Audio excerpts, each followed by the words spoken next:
Song 27. Christ commands the wind and the sea.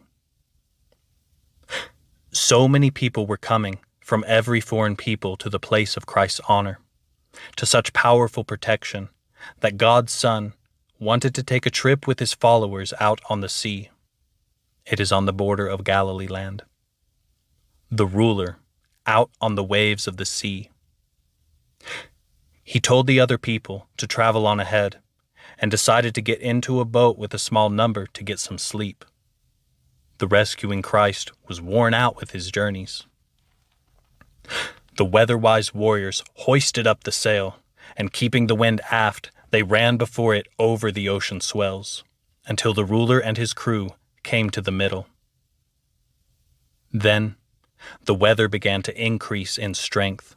The storm wind rose, the waves grew, thickening darkness rushed in, the sea began to move, the wind battled the water.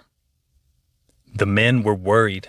The ocean was so angry, not one of the men thought he had much longer to live. It was then they woke up the country's guardian with their words, and told him about the strength of the storm, and asked the saving Christ graciously to protect them from the water.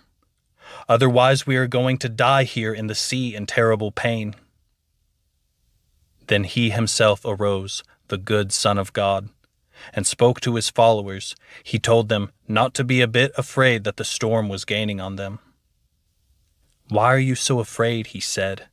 "You are still not sure in your minds. Your faith is still too little. It will not be long before the waves will be quieter, and the weather will be beautiful." Then he spoke to the wind, and also to the sea itself, and he told both of them to behave themselves more calmly. They carried out the command, the ruler's word. The storm winds died down, and the sea became tranquil. Then the people who were with him began to wonder, and some said it with their own words, what kind of a more powerful human being he might be, that both the wind and the waves obeyed his word of command. The Son of God had saved them from peril. The boat glided onward, the high-horned ship. The heroes made land. They gave praise to God, glorifying his great strength. Many persons came to God's Son. He gladly received anyone who came there with a clear mind looking for help. He taught them their faith. He healed their bodies with his hands. It did not matter how badly hurt by sickness the person was.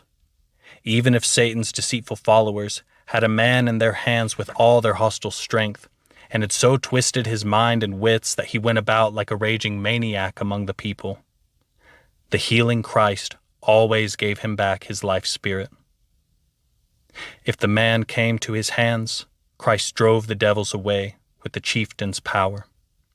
By words of truth, he gave him back his wits.